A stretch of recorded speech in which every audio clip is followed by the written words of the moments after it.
Ce que j'aimerais partager avec vous, évidemment, avant d'entamer le propos autour du Birkat Amazon, qu'on appelle en yiddish ou en allemand le bench, parce que benchen, ça veut dire bénir.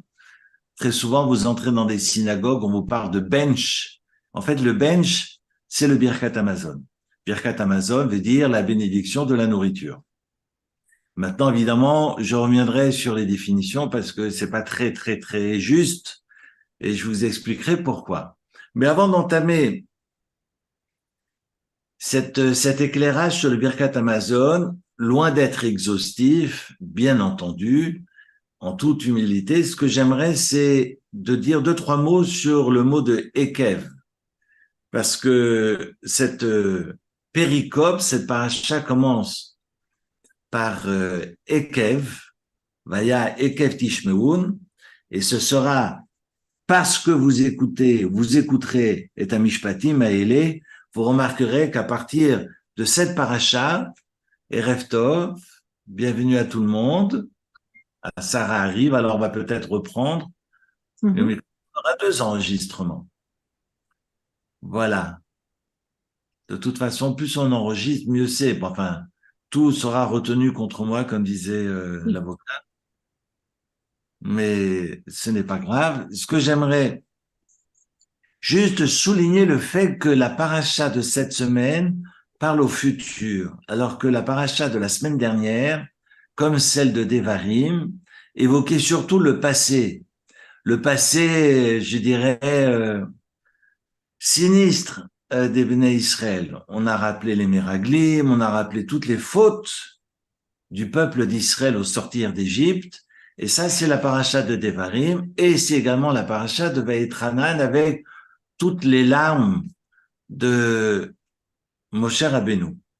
Maintenant, Moshe sait qu'il ne restera pas et ne rejoindra pas la terre d'Israël.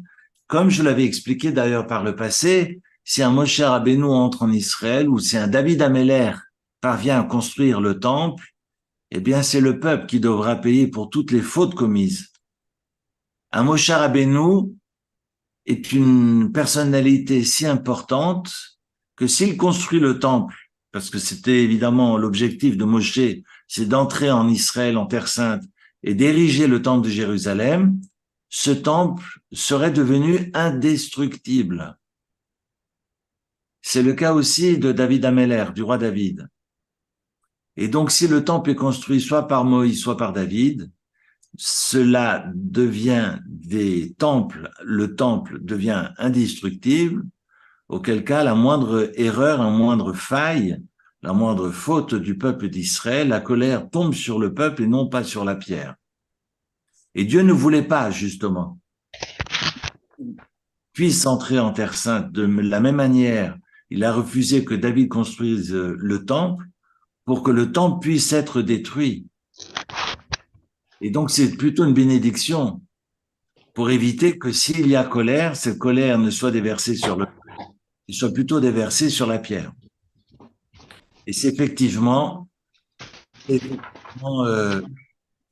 écoutez ce qui le micro et l'enregistreur Sarah le cas échéant si a souhait c'est tout à fait possible.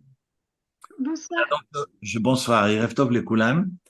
Ce que j'aimerais effectivement rappeler, c'est que les parachiotes de Devarim et de Vaïtranan rappellent le passé.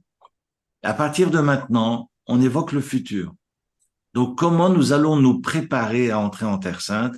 Comment nous allons nous armer spirituellement, pouvoir faire face à l'adversité et rester fidèle à la parole divine.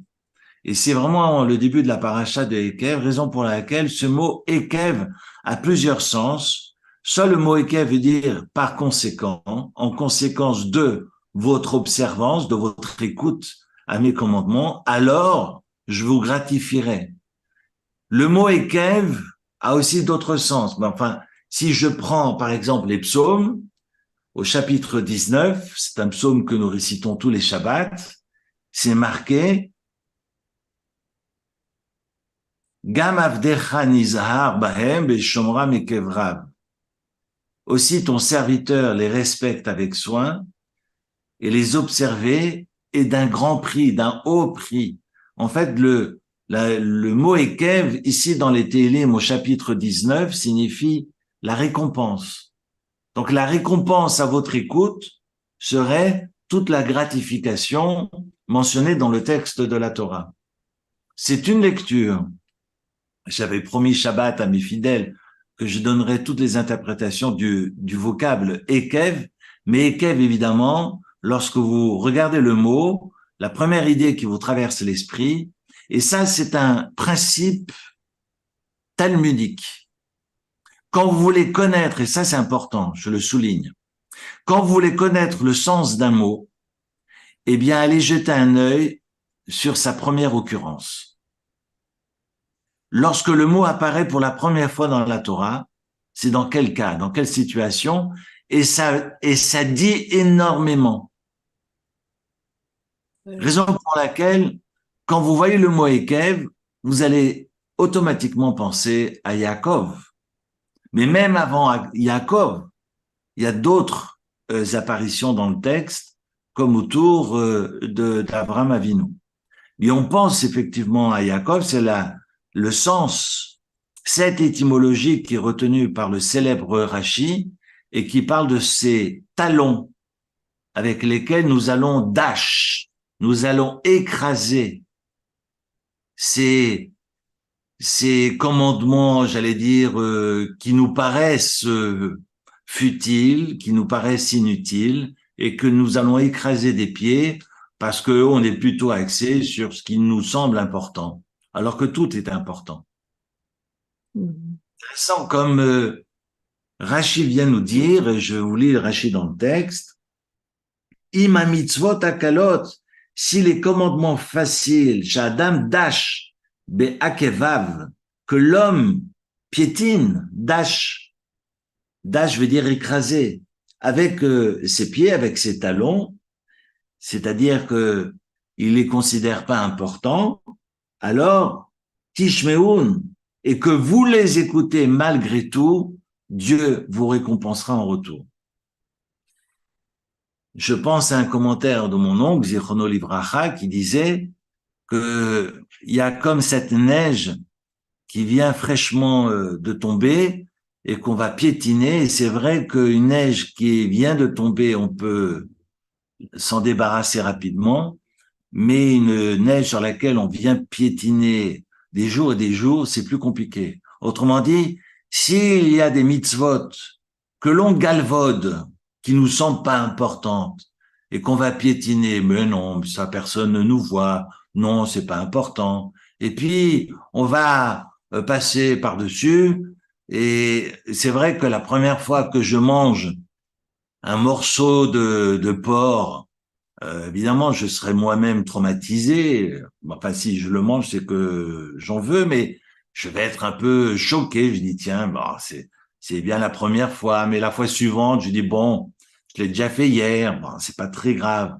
D'ailleurs, je vois pas le groin. C'est juste un sandwich qu'on m'a proposé. Bon, enfin, d'ailleurs, c'est un goût de poulet ou je ne sais pas. Enfin, bref, la fois suivante, et puis, et so on. Je fais exprès, je donne exprès cet exemple parce que c'est vrai que ce qui vous choque la première fois vous choquera peut-être un peu moins le second jour et puis à la fin on s'habitue. Vous voyez tout le monde se casser la figure dans le tram, vous voyez des violences, évidemment vous allez sortir de vos gonds, le lendemain, bon, le surlendemain, vous fermez les yeux et puis finalement on s'habitue à l'horreur. Et c'est ça le problème. Raison pour laquelle mon oncle Zichrono Livracha, Rav Gershon Cohen, parlait de cette neige que l'on piétine.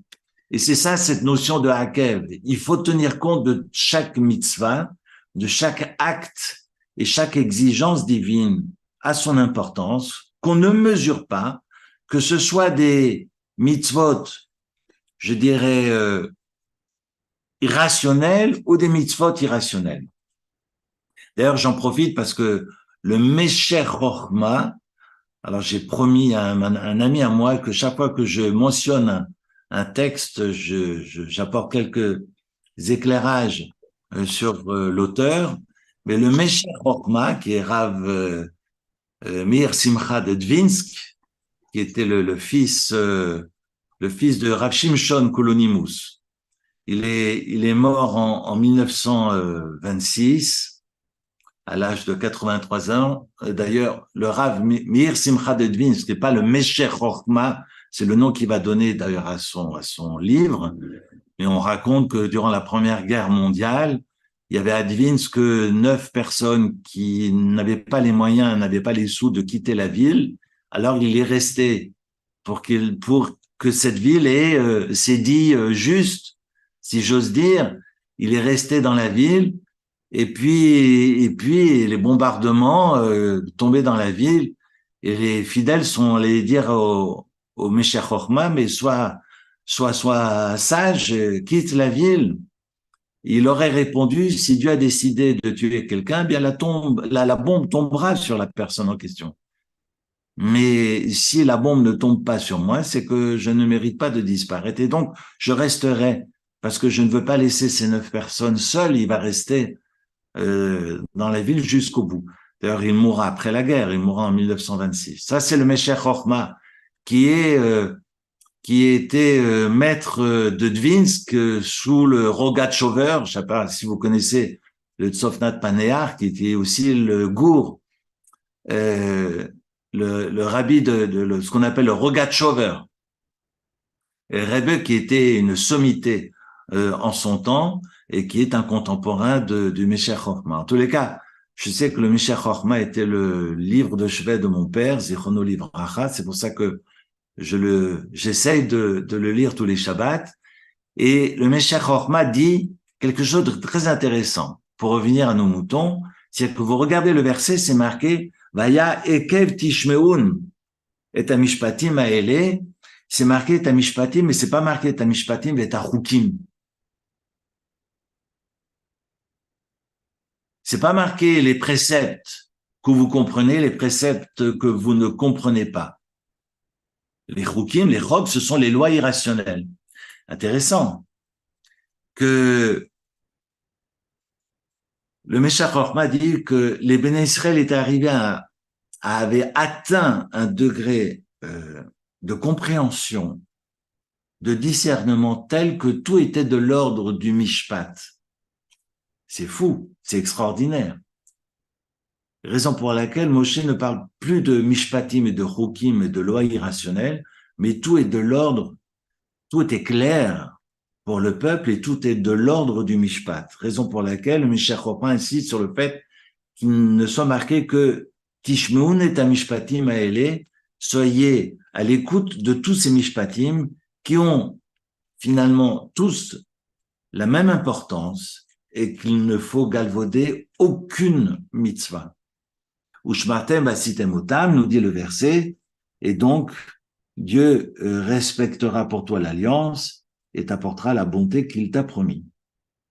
Il te bénira, virbecha, vera, vitnecha, etc. C'est le texte que vous avez sous les yeux au chapitre 7, et on en vient. Alors, il y a beaucoup de sujets autour de la maladie, autour du nisayon, autour de l'épreuve. J'ai partagé quelques mots ce Shabbat sur l'épreuve parce qu'on sait que les épreuves de la vie, dans la Torah, j'insiste beaucoup, et j'ai envie de le répéter ce soir autour du Zoom, que les nisyonotes, les épreuves ne sont pas des punitions. Les nisyonotes, les épreuves ne viennent pas nous punir, mais viennent nous grandir. Et parfois, on a envie de hurler, parfois on hurle. Regardez l'exemple de Job, de Iov, qui avait toutes les qualités requises pour être aussi grand que Abraham, Yitzhak et Yaakov, où c'est marqué pour lui dans le texte, nous dirons qu'il est Tam, qu'il est Yachar, qu'il est Yireh Elohim, qu'il est Sour Mera, Tam comme Yaakov, Abraham comme Yachar, droit comme Abraham, Yireh Elohim qui est craignant Dieu comme Yitzhak, et Sour Mera qui s'écarte du mal comme le roi David. Et donc, nos sages vont nous enseigner, c'est le Gaon de Vilna en l'occurrence, que s'il ne s'était pas plaint dans son cœur, parce qu'il n'a rien dit, le texte dit, il ne s'est jamais plaint. Mais pourquoi le texte précise qu'il ne s'est pas plaint? C'est parce qu'il n'a rien exprimé verbalement, mais il n'en pensait pas moins. Et que dans son cœur, il était en colère. C'est vrai que jusqu'au 3e, 4e chapitre, Job ne dit absolument rien. Mais qu'après, il gronde à l'intérieur, raison pour laquelle Dieu ne va pas le gratifier s'il n'avait absolument rien pensé. À l'instar d'Abraham, Yitzhak et Jacob, on aurait dit dans les bénédictions de la Hamida, de la prière du matin, Eloké Abraham, Eloké Yitzhak, Eloké Jacob, Eloké Iov. C'est dire la grandeur qu'avait Iov, jusqu'au moment où le Satan, évidemment, se défoule sur lui. Je passe ces détails parce que c'est un texte qui est intéressant à reprendre et de prendre le temps de comprendre le débat qu'il y a entre Dieu et le Satan autour de Iov. Finalement, Iov sera gratifié à la fin de ses jours. Vous relisez la fin de Iov, où il sera gratifié par le ciel à partir du moment où il ne prie plus pour lui-même, mais il commence à prier pour les autres, à bon entendeur. Donc ça, c'est le texte de Iov, et raison pour laquelle Dieu nous dit dans le texte, je vous éprouverai comme j'ai éprouvé Abraham, Yitzhak et Jacob. Et Abraham, Yitzhak et Jacob ne se sont jamais plaints. Pas une seule fois. Et on peut se poser la question, Abraham à qui on a promis une descendance, quelle descendance? Il va attendre jusqu'à 100 ans pour... finalement, et Sarah qui dit, mais tu veux une descendance, prends Agar. Et puis lui-même demande, tu parles de la descendance d'Amések et Eliezer, tu parles sans doute d'Eliezer. Après, tu auras la richesse. Quelle richesse? Au moment où il s'installe, d'ailleurs, les habitants au retour d'Égypte viendront dire à Abraham, s'il y a eu la famine, c'est à cause de toi. Il est connu, Abraham. En tous les cas, la famine frappe le pays de Canaan, il est obligé de partir en Égypte. Et quand il part en Égypte, il est obligé de cacher sa femme, qui est prise de force par Pharaon. Enfin, je passe ces détails pour quelqu'un qui a eu toutes les promesses du ciel, on peut se poser des questions. Évidemment, nos sages nous enseignent que c'est une question de temps et de patience. C'est Kafka qui parlait du péché capital, l'impatience. Mais le rapport au temps, le rapport au émet, nous, on ne connaît pas le émet.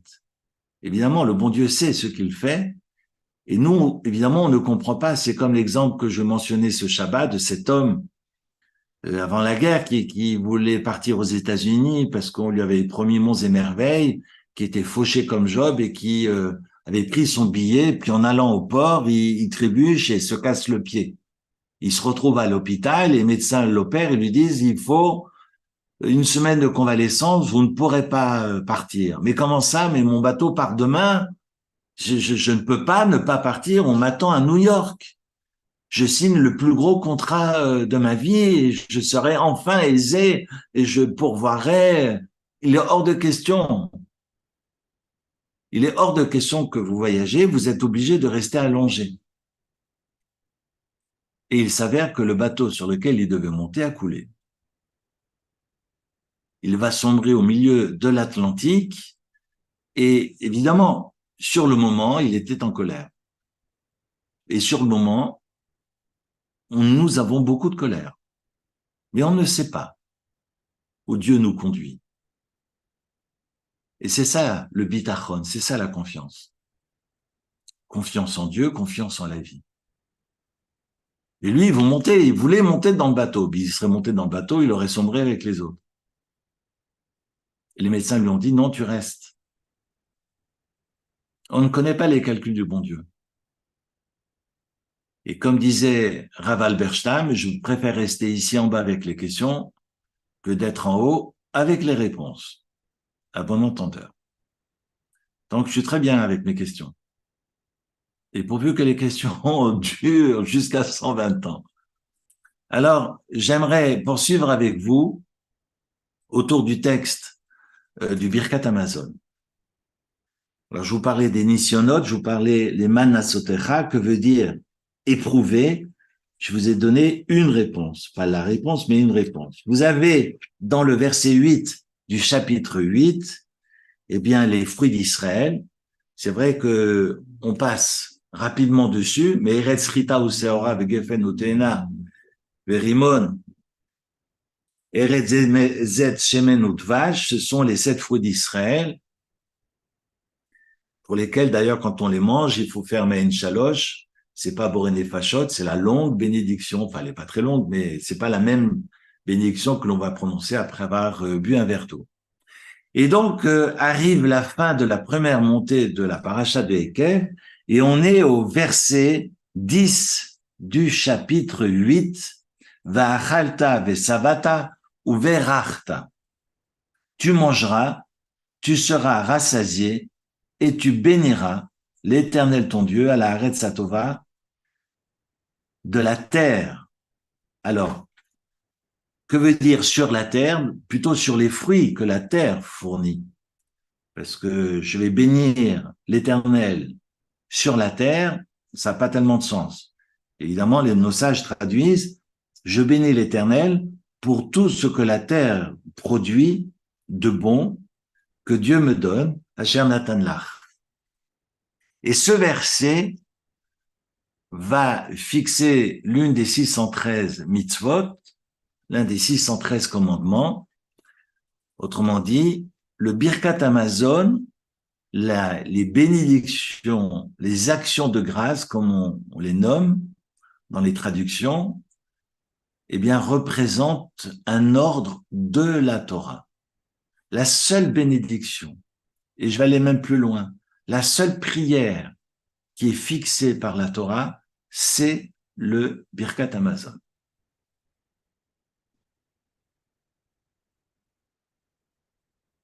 C'est le Birkat Hamazon.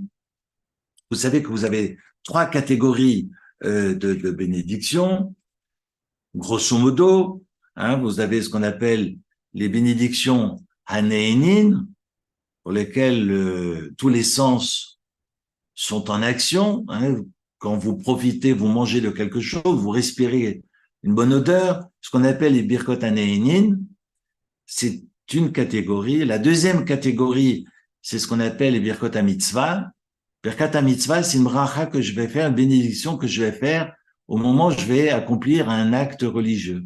Mais pour veiller à ce que cet acte demeure et sincère ou représente un acte religieux demandé par la Torah et non pas juste une action comme une autre.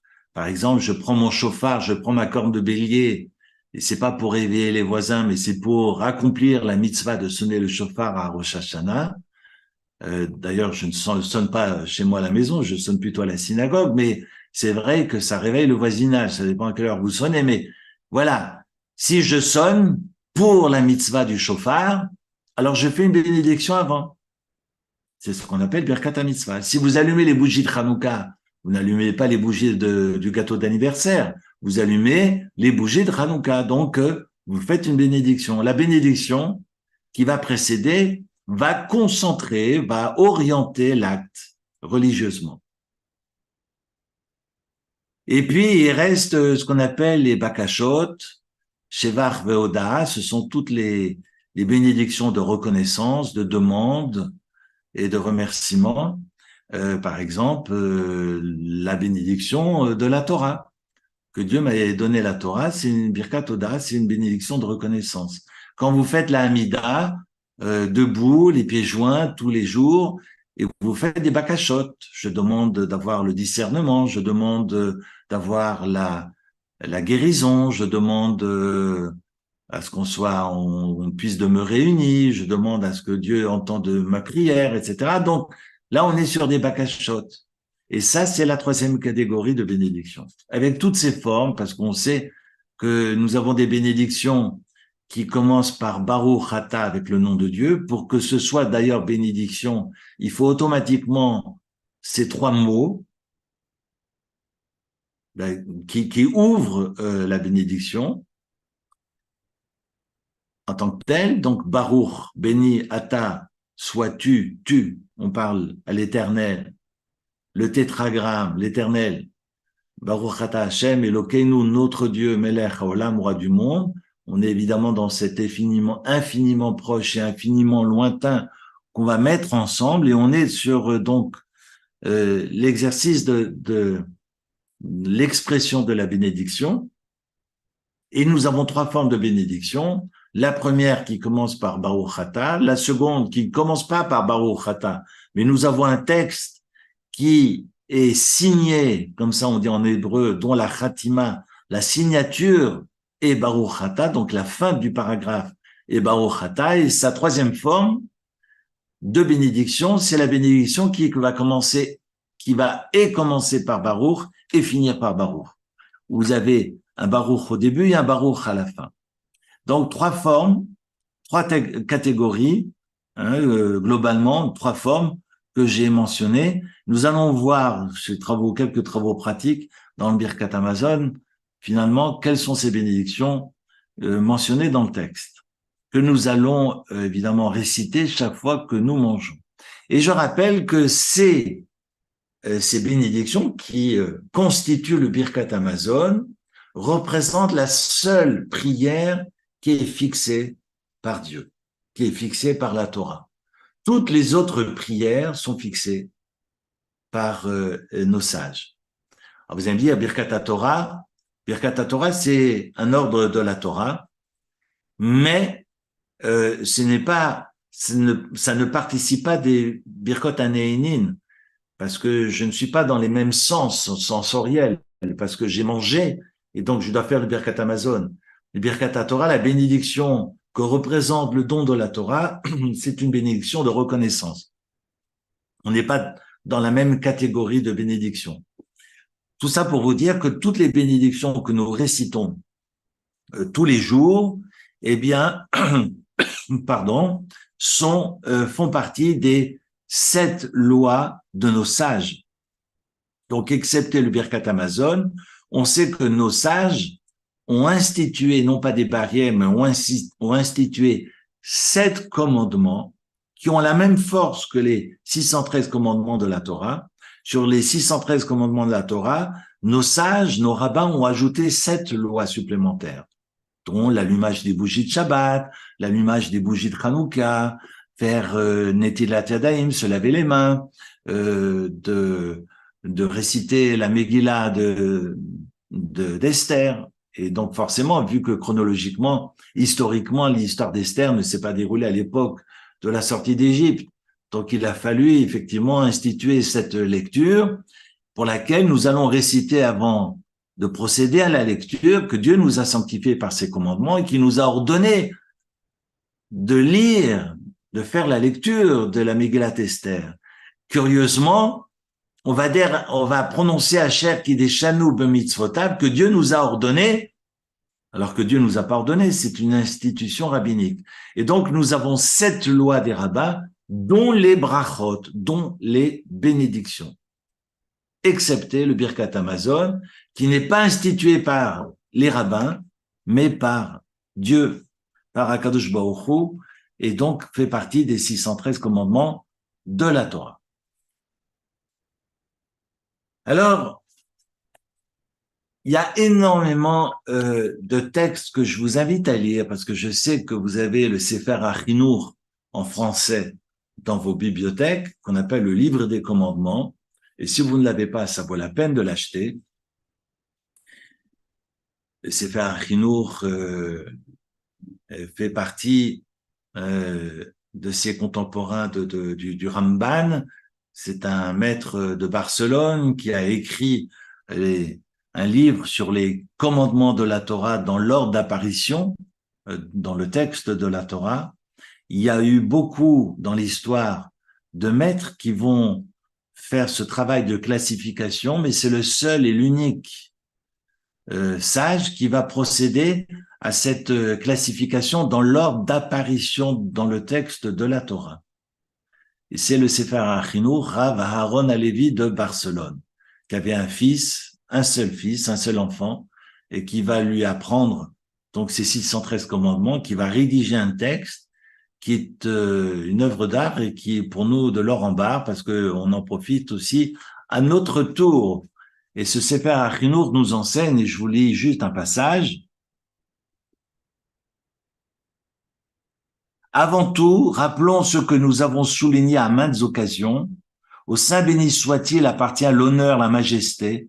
Il est la source de tout le bien, de toute la sagesse, de tout pouvoir et de toute bénédiction. Les éloges prononcés par les hommes ainsi que les hommages, leurs actions bonnes ou mauvaises, n'ajoutent ni ne retranchent rien à la perfection divine. Je vous ai fait une traduction d'un cousin à mon père, de Robert Samuel. On appelle le Sefer HaChinour, le livre des commandements. Il existe évidemment une version française, c'est celle-ci. Et c'est intéressant parce que finalement, le Sefer HaChinour nous rappelle une base qui est le sens même de la bracha. Parce que Dieu n'a pas besoin de nos brachot. Si je traduis la bracha par la bénédiction, c'est Dieu qui nous bénit. C'est pas nous qui bénissons Dieu.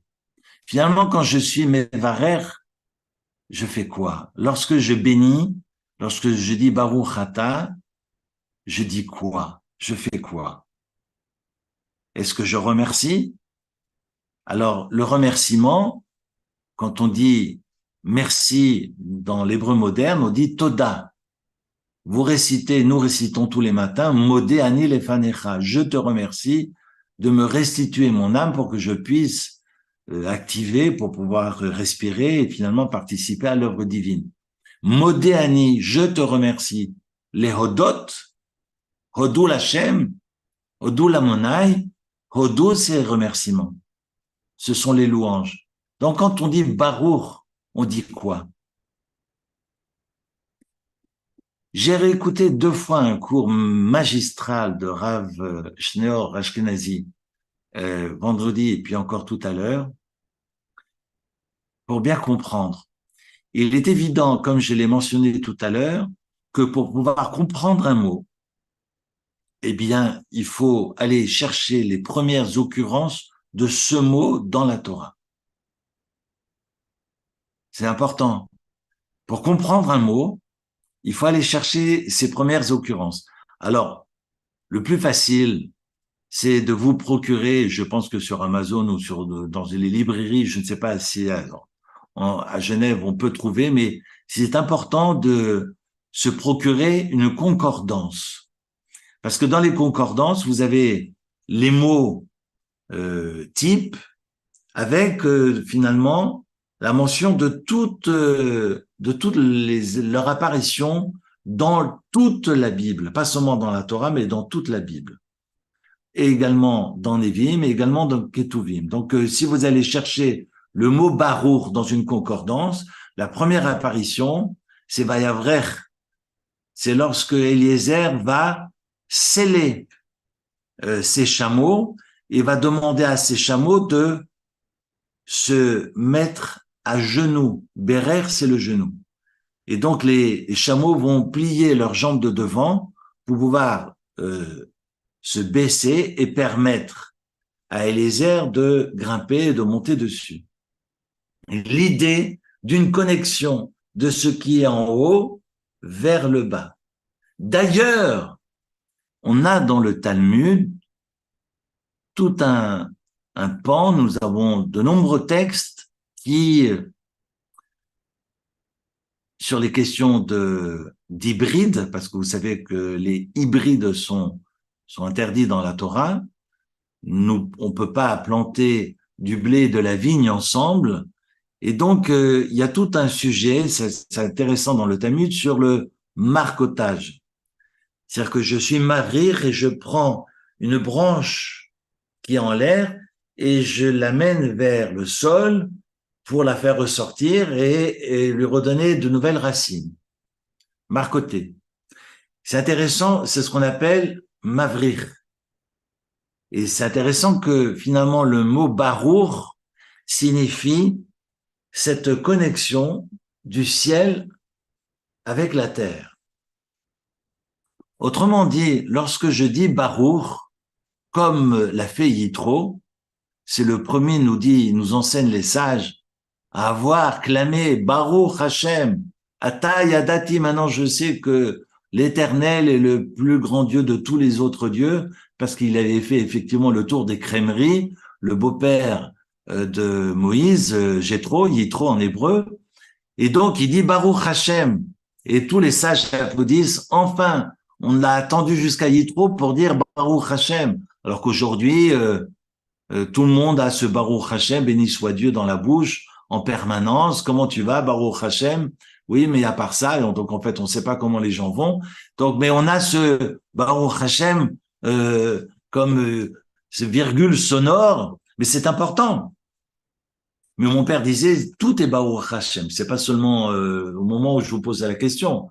Tout est de l'ordre du Baruch Hashem. Parce que si je respire et si je suis vivant, c'est Baruch Hashem. Donc en fait, il faudrait constamment dire Baruch Hashem. Je ne sais pas si les interlocuteurs dans la rue pourraient nous comprendre. C'est comme ce juif alsacien, Umbeshreun ou Berufen.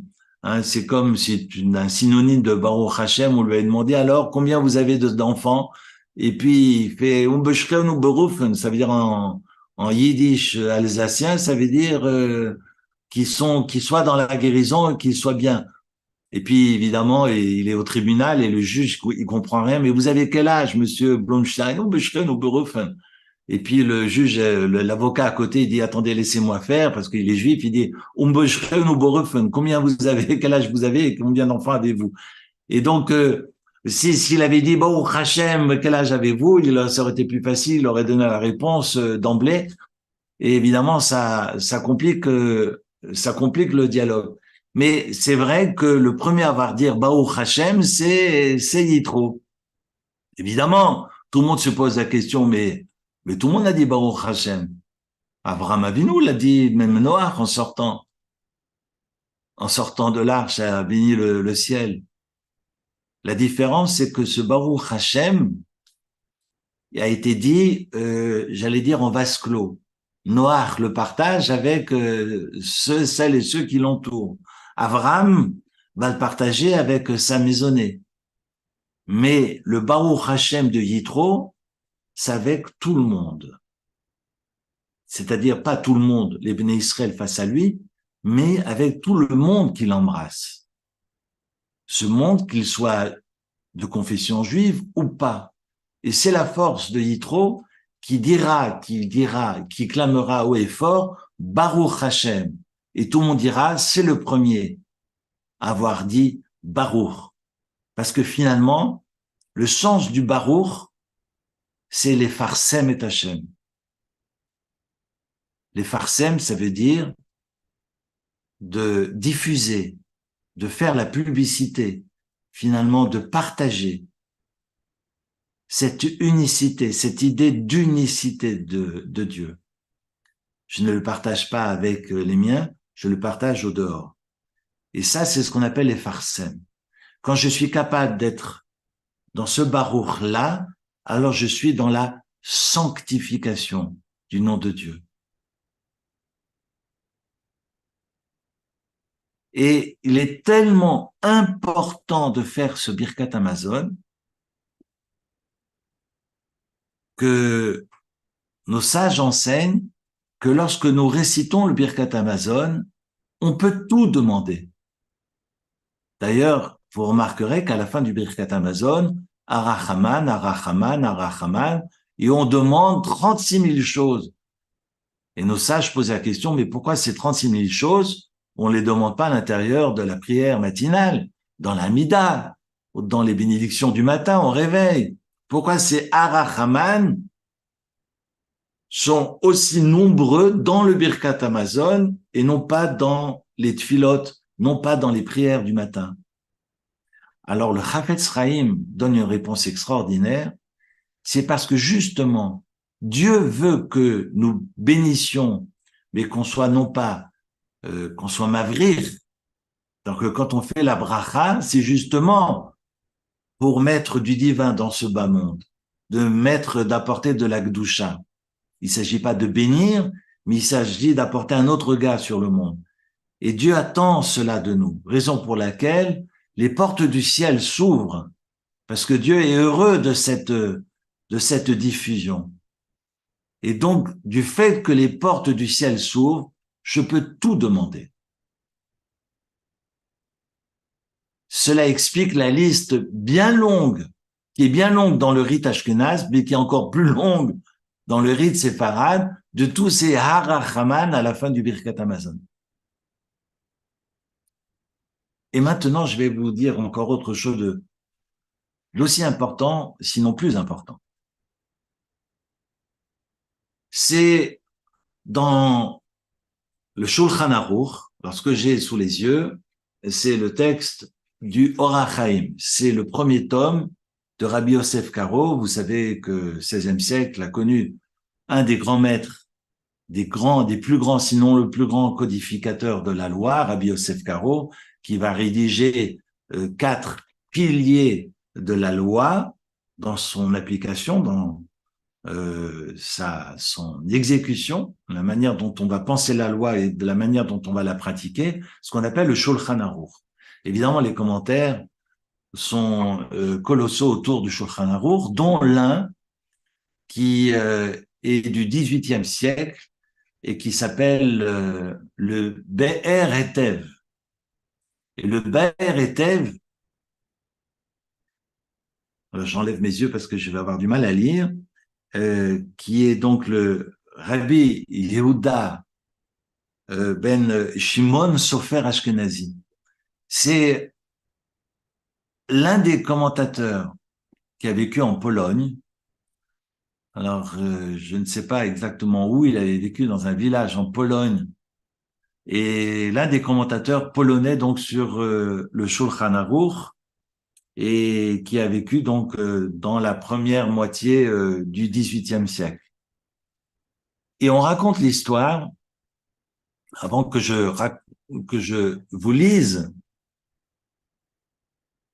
la loi 185 du Or HaChaim. Et donc, il y a la loi 185 qui est le siman où le Rabbi Yosef Karo explique qu'on doit faire le Birkat Hamazon, et sous le Mechaber, donc le texte de Rabbi Yosef Karo, nous avons des commentateurs, dont le Be'er Hetev qui est juste là, un petit commentateur, et ce qu'il dit est extraordinaire. Mais je dois vous raconter une histoire avant. C'est une histoire que j'ai entendue il y a quelques années. Je n'ai pas retrouvé le texte, mais il s'agit d'un juif qui habite à Jérusalem, à Yerushalayim, qui était enfant avant la guerre, qui a vécu en Pologne, et qui raconte que quand il était enfant, il avait eu la visite de Rav Meir Shapiro. Et vous savez que Rav Meir Shapiro de Lublin était l'un des grands maîtres de l'époque. Il n'a pas vécu très très longtemps. Il est mort en 1933. Et c'est lui qui a institué la lecture quotidienne de chaque feuille du Talmud sur une durée de 7 ans et 5 mois, parce que vous savez qu'il y a 2771 pages dans le Talmud, dans tout le Talmud, et que si on s'attelle à la lecture de 2 pages par jour, on peut avoir traversé, on peut avoir lu tout le Talmud en 7 ans et 5 mois. Et Rav Meir Shapiro, qui était le grand maître de l'époque, jeune et grand à la fois, eh bien, rentre dans l'école. Et évidemment, quand le maître arrive, tout le monde s'attendait à ce qu'il distribue des chocolats. Et puis, Rav Meir Shapiro n'avait pas de chocolat. Par contre, il a dit aux enfants, j'ai un secret encore plus grand que le chocolat. C'est que si vous récitez le Birkat Hamazon correctement, en le lisant dans les mots jusqu'au bout, jamais vous ne connaîtrez la colère de Dieu. Et vous aurez toujours de quoi manger toute votre vie. Et le gamin, il était resté avec cette idée en tête. Et lorsque la famille est emmenée dans les camps de concentration, on raconte, lui-même raconte son histoire. Donc moi, ça m'a été rapporté par la personne qui avait entendu le témoignage de cette personne qui ensuite euh, pu échapper à l'Holocauste et monter en Israël et a fondé une famille. Et puis aujourd'hui, je ne sais pas s'il est encore en vie. Mais il raconte qu'il était, je ne sais pas si ça avait été à Auschwitz ou à Buchenwald, mais que dans la rampe, il faisait le tri, il a essayé de se mettre debout sur ses doigts de pied pour éviter d'être pris avec les enfants et les femmes qui, bref, pour échapper à la mort. Et curieusement, quelqu'un vient lui dire, alors qu'il était comme ça sur la pointe de ses pieds, si tu veux sauver ta peau, dis-leur que tu sais cuisiner. Il se retourne, il voit personne et il arrive devant les gardes et il leur dit, moi je veux travailler à la cuisine parce que je suis cuisinier.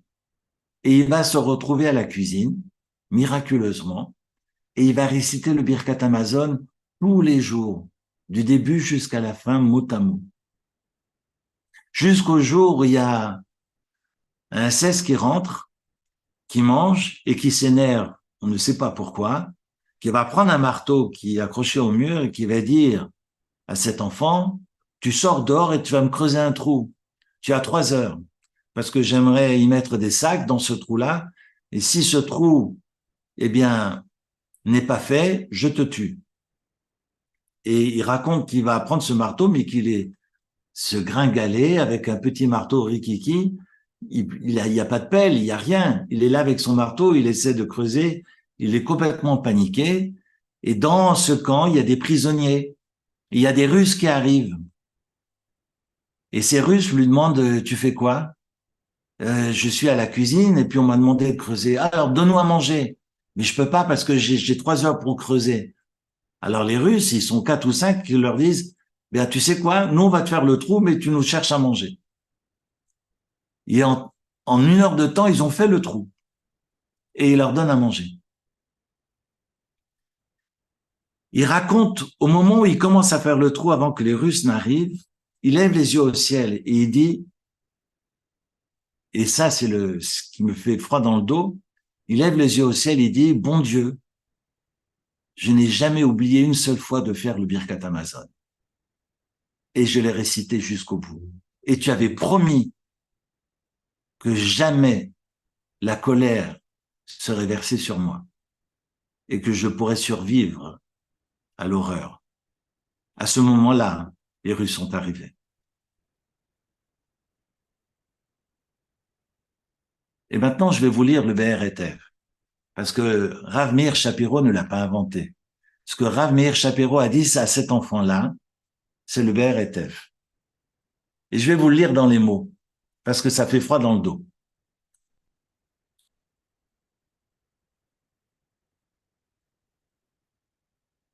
Matsati, alors c'est le BRTF qui parle, hein.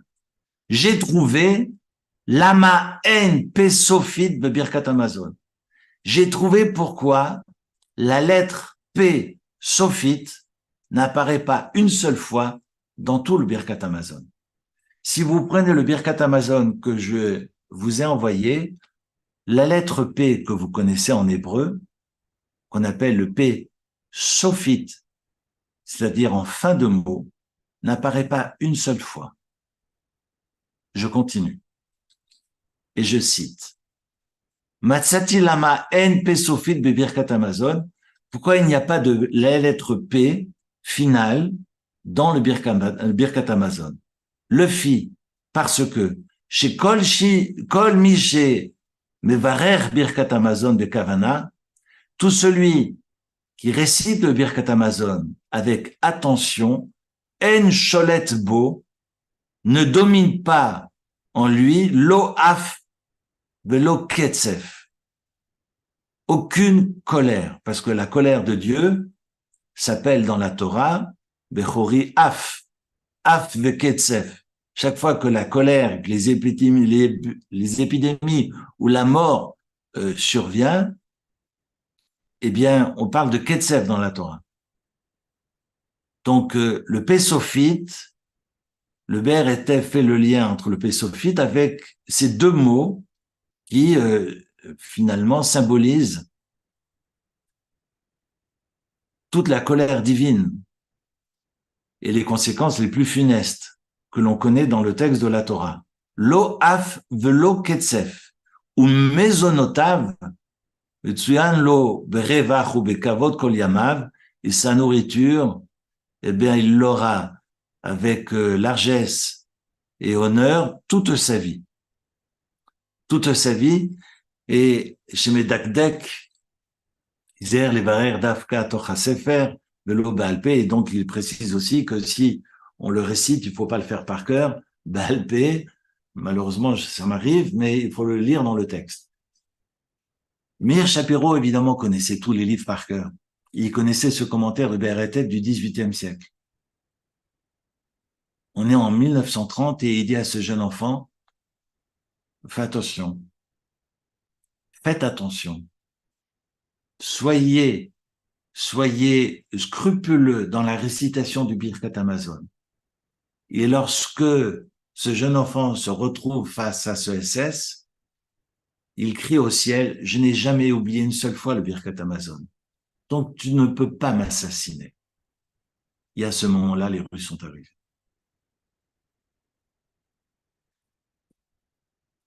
Le texte nous enseigne, dans le traité talmudique de Sota, que le Birkat Hamazon, évidemment, tous nos patriarches le récitaient. Tous nos patriarches le récitaient. La preuve en est lorsque, juste avant le Nisayon, l'épreuve du sacrifice d'Isaac, Abraham va planter un arbre à Beer-Sheva. C'est marqué Vaïta Eshel, et on sait que Eshel, c'est la contraction de Achila, Shetia et Levaya. Achila, la nourriture, Shetia, la boisson, et Levaya, le raccompagnement. Et donc, cet acronyme intéressant nous rappelle que si je suis dans l'accueil, eh bien, je dois non seulement donner à manger à mes hôtes, à mes invités, mais je dois leur donner à boire, et je dois aussi les raccompagner. Vous savez où est la porte, hein, n'oubliez pas de la fermer derrière vous. Non, si j'invite chez moi à table, eh bien, je raccompagne. Même certains prennent la peine de marcher encore dans la rue pour ne pas vulgairement. C'est intéressant que chez mes parents, il y avait toujours un banc devant la porte. Et que souvent les secrets, c'était pas à table, mais c'était sur le banc juste avant de sortir, et puis ça durait des heures et des heures. Mais je comprenais pas pourquoi il y avait toujours ce banc, et puis finalement, à force de voir ma mère assise sur ce banc et jouer au psy avec toutes les personnes de passage, eh bien, cette levaya est importante. C'est ce que faisait également Avraham Avinu. Achila, Shetia et levaya. Les premières lettres fait Eshel. Aleph, Shin, Lamed.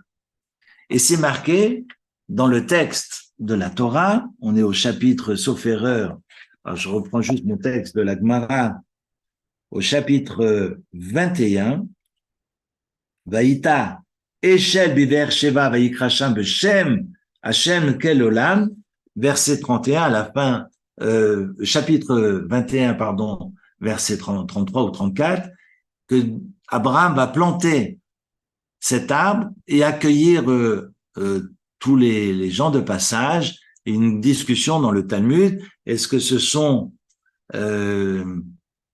est-ce que c'est un arbre qu'il a planté, ou est-ce que c'est carrément une auberge de jeunesse qu'il a pu construire pour pouvoir accueillir tous les gens de passage? Alors, c'est une discussion intéressante, je ne vais pas maintenant épiloguer là-dessus. Et le texte nous dit, Vaïkra, je suis obligé d'enlever mes lunettes, Vaïkra Shem Hashem Kel Olam. Et donc, il proclama là-bas, dans cette auberge, auprès de cet arbre, le nom de Dieu, Dieu de l'univers. Et nos sages nous enseignent, Amaresh Lakish, Al Tikre Vayikra, ne lis pas Vayikra, alors je suis obligé de tourner la page, ne dis pas Vayikra, mais Vayakri, qui est le Hifil, c'est le faire fortement. Et là, Vayakri, Melamed, sheikri Abraham avinu lishmo shel HaKadosh Baruch Hu. Vefe kol haover vashav ketzad, לאחר שאכלו ושתו, עמדו לעבור רחוב ואמר להם, וכי משלי אכלתם? לא, משל אלוקי העולם אכלתם. Je vais traduire. Eh bien, c'est pas lui qui a appelé au nom de Dieu, mais qui fait appeler au nom de Dieu. Et tous les gens de passage le remerciaient. Et Abraham disait, non, c'est pas moi qu'il faut dire merci, mais c'est au divin, c'est à Kadosh Baruch Hu. Est-ce que c'est Micheli? Est-ce que c'est de moi que je vous ai donné? Non, c'est de Dieu. Donc, vous allez bénir le ciel. Alors, évidemment, il y a celles et ceux qui voulaient pas bénir, et donc là, il les faisait payer. Et j'ai pensé, d'ailleurs, c'est un texte, un commentaire sur le Talmud, parce que le Talmud ne dit pas qu'il faisait payer. Il y a un commentaire qui ajoute que ceux qui ne voulaient pas faire le Birkat Hamazon, il les faisait payer. Donc, il recevait tout le monde gratuitement, il les raccompagnait, les accueillait avec largesse, mais ceux qui ne voulaient pas bénir le ciel, il les faisait payer. Alors moi, j'ai pensé que je voudrais faire la même chose à la synagogue, c'est que les cocktails, les shabbats, en toute simplicité, tous les repas que nous offrons, eh bien, nous les offrons avec joie et allégresse, mais ceux qui ne restent pas pour les prières, eh bien, on les fait payer. On va prendre les noms. Moi, je peux pas écrire le Shabbat, mais c'est intéressant. Non, je suis vilain. Mais le texte nous enseigne que il faut pas lire Vayikra, mais Vayakri, qui est le hifil, qui est la forme représente le faire fortement. C'est intéressant. Ça veut dire que le Birkat Hamazon ne naît pas du verbe de naître ici dans la paracha de Ekev. Parce qu'évidemment, nous savons, et nous le savons, des Noach, des Adam Arishon, que nos aïeux, nos ancêtres, nos patriarches ont exercé, ont pratiqué les mitzvot. Comme l'occurrence mentionnée par le Talmud. Et la Gemara, alors je ferme ce passage, et la Gemara nous enseigne dans le traité de Brachot, le premier traité talmudique de Brachot. Alors, ça vaut la peine, si vous avez des traductions à la maison, de reprendre la page 35, de reprendre la page 40, et donc, ou 48 ou 40, et de reprendre évidemment toutes les occurrences qui expliquent comment le Birkat Hamazon s'est constitué. Raison pour laquelle, évidemment, je vous ai invité à prendre le texte avec vous, et si vous avez encore quelques minutes, ça nous permettra, dans le texte, je ne sais pas si vous avez Birkat Hamazon sous les yeux, de regarder le texte et de le partager ensemble.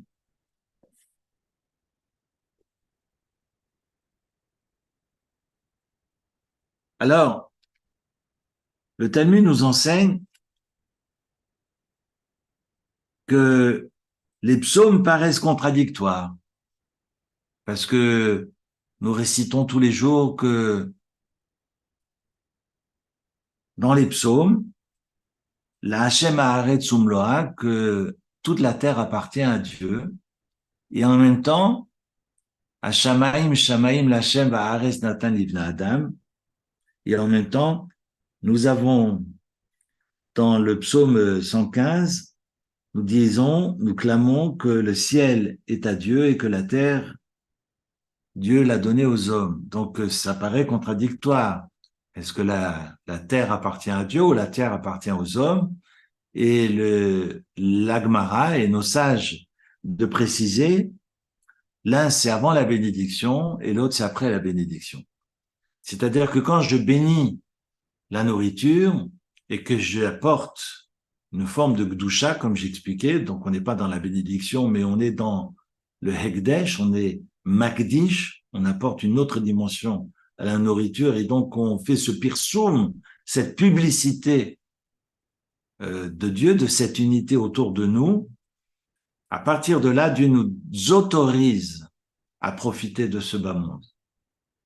La raison pour laquelle le texte nous dit Kol hanehene mina olam hazeh belo bracha keilu gozel ou keilu nehene mikotche hashamaim, que tout celui qui profite de ce monde sans bénédiction, c'est comme s'il volait c'est comme s'il désacralisait des offrandes sacrées, parce que tout le monde est sacré, et je n'ai pas à profiter sans cette autorisation divine. Le texte dira encore une fois, on est toujours à la page 35 de la Gemara, Ke'ilu gozel HaKadosh Baruch Hu Knesset Israël, gozel aviv ve'imo vomer en pasha chaver ou les ish mashrit. Et aviv, évidemment, quand on parle du Père, il s'agit de l'Éternel. Que c'est une forme de vol, de profiter de ce monde sans faire, sans réciter de bénédiction. J'en viens maintenant à la page, le Daf Memchet, c'est pas le même, c'est pas la page 40, mais la page 48. Et on nous enseigne, on va faire ça dans le texte du Birkat Hamazon, ça va être beaucoup plus facile. Je suis à la page 353 et nous avons donc les premières bénédictions instituées au sortir d'Égypte par nos ancêtres. Et la première d'entre elles, la première bénédiction est une bénédiction qui est de la troisième forme, c'est-à-dire qui commence par Baruch et qui finit par Baruch. Donc elle commence à la page 353 et finit à la page 354. Alors je ne sais pas si vous avez ça sous les yeux. Donc ça commence par Baruch Ata Hashem Elokeinu melech haolam, Hazan et haolam, béni sois-tu l'Éternel, notre Dieu, roi de l'univers, qui nourrit le monde entier, Betuvo bechem bechesed v'rachamim, dans sa bonté. Et on termine Baruch Ata Hashem, Hazan et hakol, béni sois-tu l'Éternel, qui nourrit tout le monde. Et cette bénédiction est donc bénédiction qui commence et qui finit par Baruch Ata. Pour que ce soit une bénédiction, si je dis Baruch Hashem, c'est pas une bénédiction. Pour que ce soit une bénédiction, il faut ces trois vocables, Baruch, Ata et le tétragramme.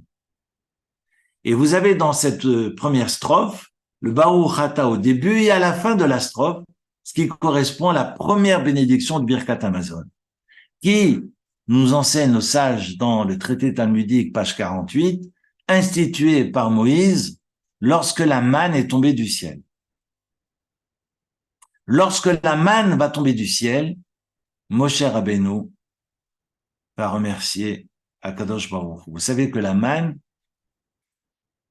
ne souffrait d'aucun déchet, c'est-à-dire que tout était digéré par l'organisme.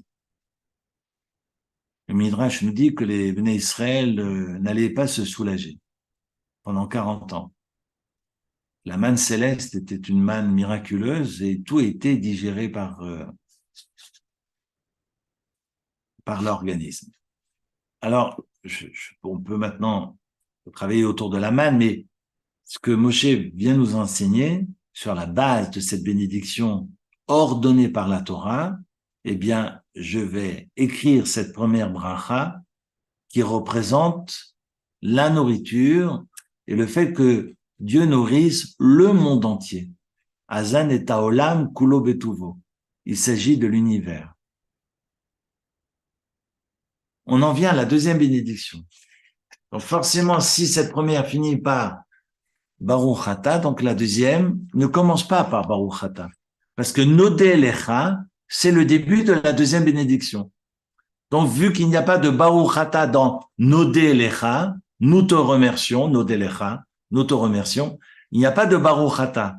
Donc, il faut aller chercher ce Baruch Ata pour que ce deuxième paragraphe constitue la deuxième bénédiction du Birkat Hamazon.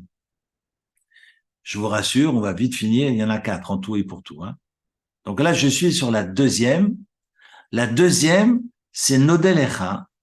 Et ça va nous conduire jusqu'à la troisième strophe, troisième paragraphe, qui est Ve'al Hakol, qui termine par Baruch Ata Hashem al haaretz val Hamazon, béni sois-tu l'Éternel sur la terre et sur sa nourriture. Si on parle de terre, sur laquelle et de ces produits qui nous nourrissent, évidemment, ça ne peut pas être Moïse qui ait rédigé cette bénédiction.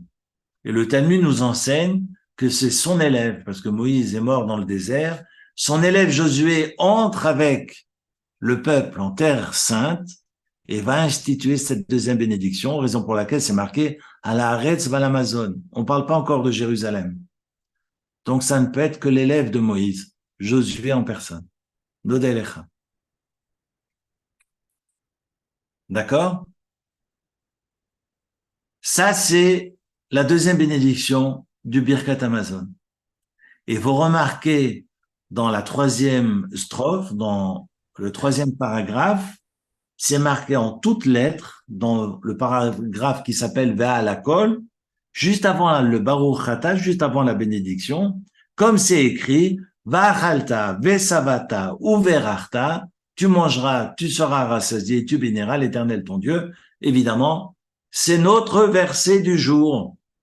Donc ce verset qui est dans la paracha de Ekev est repris in extenso et collé dans le Birkat Amazon dans ce troisième paragraphe. Vous me suivez? Chapitre 8, verset 10. Il est dans le Birkat Amazon.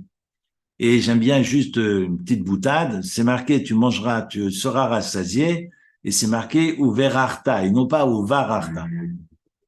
Parce que très souvent, on a mangé, on est rassasié, et puis excusez-moi d'être grossier, et on se casse. Parce que bararta, ça veut dire et s'enfuir. C'est pas marqué vachalta vesavata ou bararta, mais c'est marqué vachalta vesavata ou verarta. J'aime bien, c'est un petit clin d'œil parce que très souvent, j'assiste à des cérémonies ou à des repas et quand les gens ont bien boostify et gueuleton et se sont bien sustentés, plient bagages et s'en vont. Je crois que c'est vraiment fondamental de dire et de rappeler qu'après avoir mangé, on ne part pas comme des voleurs, on lève les yeux au ciel et on dit merci. C'est fondamental, raison pour laquelle c'est marqué uverarta. C'est pour ça que je fais cette boutade. C'est pas marqué ou bararta, parce que livroir, ça veut dire s'enfuir en hébreu. Curieusement, mais ça s'écrit avec un chet, ça s'écrit pas avec un chaf. Mais bon, je reviens à mes moutons. On est dans le deuxième paragraphe du Birkat Amazon. La troisième bénédiction, donc le quatrième paragraphe, qui commence par Achem.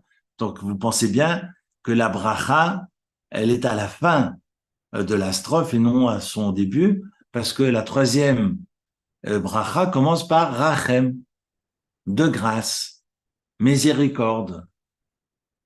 Miséricorde pour nous, l'Éternel notre Dieu, al Israël amecha, val Yerushalayim erecha, et sur ta ville, va Tzion mishkam kevodecha, val machut bet David meshichecha. Qui a pu rédiger cette bénédiction? Évidemment, quand on voit le texte, bah, ça crie. Ça ne peut être que David ou son fils. Alors, David Ameler pour Yerushalayim, et va al Baït, Hagadol, va Kadosh, Nikra Shimcha Lav, et quand on parle de la maison de Dieu, ce n'est pas David, mais c'est son fils, le roi Salomon. Et le texte de la Gemara, page 48, nous le confirme. Il s'agit effectivement de Shlomo Amelech, et la bracha finira par Uvenei Yerushalayim ira Kodesh bimehera ve'amenu, Baruch ata Hashem, Boné berachamav, et pas berachaman, enfin attention, qui construit avec sa miséricorde, Yerushalayim, Amen. Et on termine avec Amen. La seule et l'unique bénédiction de toutes les bénédictions que nous récitons, à laquelle nous disons Amen à notre propre bénédiction. Dans aucune bénédiction, vous dites Amen à vous-même, parce que l'Amen veut dire d'accord. Vous dites pas Baruch ata Hashem, d'accord. C'est aux autres de dire d'accord. D'ailleurs, si vous entendez une bénédiction qui est évidemment récitée entièrement et vous ne dites pas Amen, c'est comme si vous vous opposiez à ce qui est dit. Ce qui est gravissime. C'est pour ça que le ministre officiant doit être attentif. Si personne ne répond derrière, il doit être attentif de ne pas réciter les bénédictions à voix haute. Parce qu'il peut pas s'amuser à dire des bénédictions et qu'on ait la tête ailleurs et qu'on pense à ses affaires, à la Dafina qu'on a posée sur la plata qui est en train de brûler, ou à la grand-mère qui est malade, ou le chien qu'on a oublié de promener ce matin. Donc il faut faire attention que si on est à la synagogue, C'est tant les fidèles d'ailleurs que le ministre officiant qui peut pas s'amuser à réciter des bénédictions à voix haute si personne ne répond Amen. Dramatique.